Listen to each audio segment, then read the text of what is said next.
Olá, sejam bem-vindos ao nosso canal. Hoje iremos contar a história de Absalão, mas antes peço que já deixe seu like, curte e também compartilhe com seus amigos.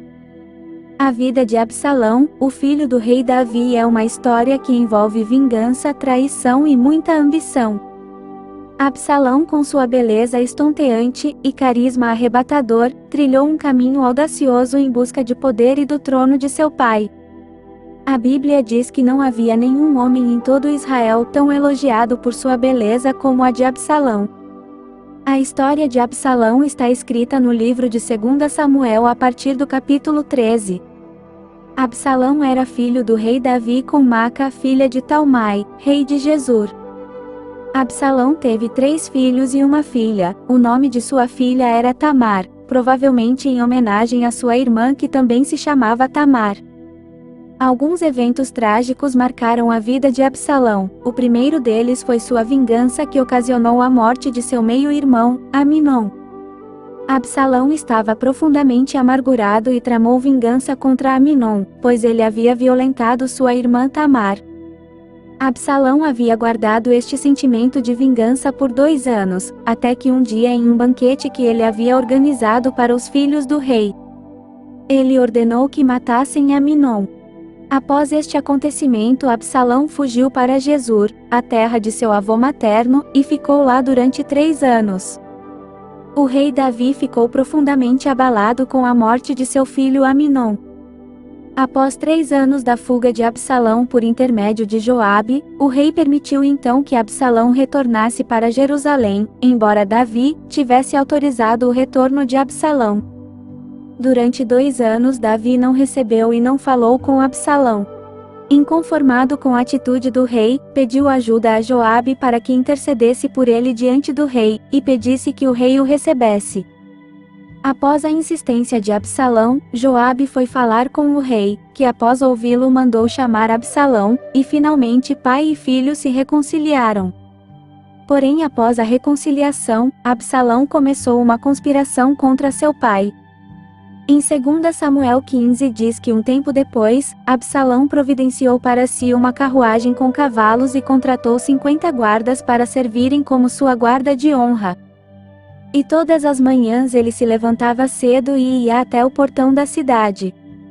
Quando alguém trazia uma causa para ser julgada pelo rei Davi, Absalão perguntava de que cidade a pessoa era e ela lhe respondia a qual tribo de Israel pertencia. Absalão dizia que a causa daquela pessoa era justa e legítima, e que era uma pena que o rei não tinha ninguém para ouvi-la. E dizia ainda quem dera se ele pudesse ser juiz, porque assim todos lhe apresentariam suas questões legais e ele lhes faria justiça. Quando alguém ia se prostrar diante de Absalão, ele não permitia, ao contrário, tomava-o pela mão e o beijava. Ele fazia isso com todos que vinham ao rei pedir justiça. E desse modo Absalão ia conquistando o coração de todos em Israel. Após 4 anos, Absalão disse ao rei para deixar-o ir a Hebrom, para cumprir um voto que havia feito a Deus. O rei permitiu que ele fosse cumprir seu voto, mas na verdade, Absalão estava tramando um plano para tomar o trono de seu pai. Ele foi a Hebrom, e enquanto estava lá enviou em segredo mensageiros para todas as tribos de Israel, dizendo que assim que ouvissem as trombetas deveriam dizer que Absalão foi coroado rei em Hebrom. Absalão levou consigo 200 homens de Jerusalém como seus convidados, mas eles não faziam ideia de suas más intenções. Enquanto ele oferecia os sacrifícios, mandou chamar Aitofel, um dos conselheiros de Davi. Em pouco tempo muitos outros se uniram a Absalão, e a conspiração ganhou força. Logo um mensageiro chegou a Jerusalém para informar Davi dizendo que todo Israel havia se unido a Absalão, e dizendo ao rei que todos deveriam fugir de imediato ou seria tarde demais. O rei e toda a sua família partiram de imediato e deixou para trás apenas 10 concubinas para cuidarem do palácio. Enquanto o rei fugia, Absalão e uma multidão de israelitas entraram em Jerusalém acompanhados por Aitofel. Então ele perguntou para o Aitofel o que ele deveria fazer. E Aitofel respondeu: tenha relações com as concubinas que seu pai deixou aqui para tomar conta do palácio. Então todo o Israel saberá que você insultou seu pai de tal modo que será impossível haver reconciliação. Isso encorajará os que estão ao seu lado. Então armaram uma tenda no terraço do palácio e ali Absalão teve relações com as concubinas de seu pai, à vista de todo o Israel. Este acontecimento era o cumprimento de uma das profecias que Natã havia declarado a Davi, pelo seu pecado com Batseba. E a profecia dizia que da sua própria família surgiria seu castigo, e que as suas mulheres seriam dadas a outro homem e ele se deitaria com elas diante de todo Israel. Aitofel também pediu permissão de Absalão para escolher 12.000 homens e sair em perseguição para matar o rei Davi, e trazer seu exército para Absalão. O plano pareceu bom a Absalão e a todas as autoridades de Israel. Absalão, porém, quis ouvir também o conselho de Uzai, um leal amigo do rei Davi. Quando Uzai chegou, Absalão contou o que Aitofel tinha dito. Então perguntou a ele qual era a sua opinião e se deveriam seguir o conselho de Aitofel. Uzai, porém, deu outro conselho a Absalão. Ele recomendou que reunisse todo o exército de Israel, tão numerosos quanto a areia da praia. E disse que Absalão fosse à frente das tropas, e que assim encontrariam e destruiriam Davi e seus homens. E Absalão e todos os homens de Israel acharam o conselho de Uzai mais sensato do que de Aitofel. Isso aconteceu porque Deus havia decidido frustrar os conselhos de Aitofel. Seguindo o conselho de Uzai, saíram para o campo, e a batalha começou no bosque de Efraim. Quando Aitofel viu que Absalão não havia seguido o seu conselho, pegou seu jumento, foi para sua cidade natal por seus negócios em ordem e se enforcou, e assim morreu Aitofel.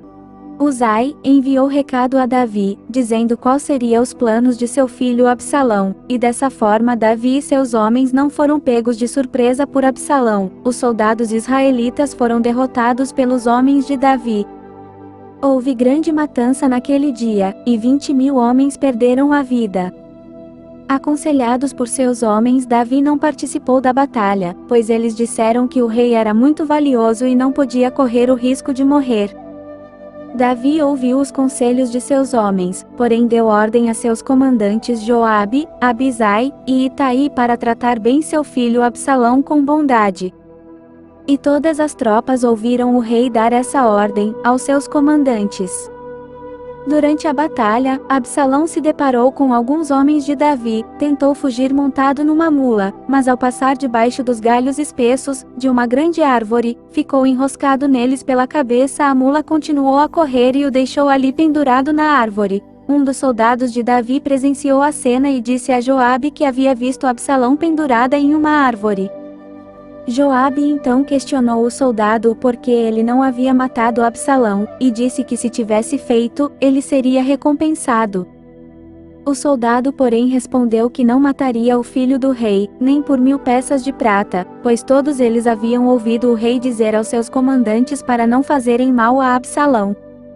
Joabe, desobedecendo às ordens de Davi, pegou 3 dardos e atravessou com eles no peito de Absalão, quando ele ainda estava vivo pendurado na árvore. Em seguida 10 homens de Joabe cercaram Absalão e o mataram. Então Joabe tocou a trombeta e seus homens pararam de perseguir o exército de Israel. Atiraram o corpo de Absalão numa cova profunda no bosque, e sobre ela colocaram um monte de pedras, e todos os israelitas fugiram para suas casas. Quando o rei soube da morte de seu filho, ficou muito abalado. Foi para o quarto que ficava sobre o portão da cidade e começou a chorar, andando de um lado para o outro, lamentando a morte de seu filho e dizendo que gostaria de ter morrido em seu lugar.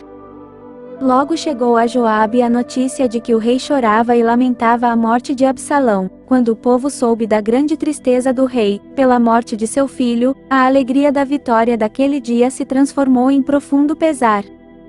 Os soldados entraram na cidade sem chamar a atenção, e envergonhados. O rei cobriu o rosto com as mãos e continuou a chorar e lamentar. Joabe foi até o quarto do rei, e o repreendeu pelo seu comportamento.